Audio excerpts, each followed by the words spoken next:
3 வருஷமா 4 வருஷமா என்ன சாதனை பண்ணிருக்கிறீங்க?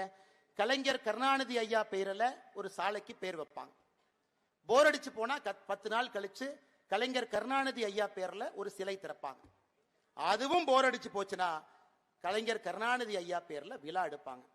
அதுவும் போர் அடிச்சுனா கோபாலபுர கொத்தடிமைகள் அவர்களுக்கு அவர்களே பாராட்டு விழா நடத்துவாங்க. இந்த 4ஐ தவிர தமிழகத்துல 4.5 ஆண்டுகள்ல நடந்த ஒரு சாதனையை நீங்க சொல்லுங்க. அதனால்தான் அன்பு சொந்தங்களே, நம்முடைய கடமை இந்த ஆட்சி தூக்கி எறியப்பட வேண்டும். பாரதிய ஜனதா கட்சியினுடைய ஒரு தண்டனும் தலைவனும் நாம முடிவெடுத்திருக்கிறோம். அடுத்த முதலமைச்சராக, இதற்கு முன்பு முன்னாள் முதலமைச்சராக இருந்த அண்ணன் எடப்பாடி பழனிசாமி அவர்கள் 2026 மறுபடியும் ஆட்சி கட்டலுக்கு வர வேண்டும் என்கின்ற முடிவு பாரத பிரதமர் நரேந்திர மோடி அவர்கள் எடுத்து இங்கே சென்னையிலே இந்த கூட்டணி அமைக்கப்பட்டு எந்த வாக்கும் கூட சிந்தாம சிதறாம திராவிட முன்னேற்ற கழகத்துக்கு எதிரில் இருக்கக்கூடிய இந்த வாக்கு எல்லாம் இந்த பக்கம் வரணும், தேசிய ஜனநாயக கூட்டணிக்கு வரணும்.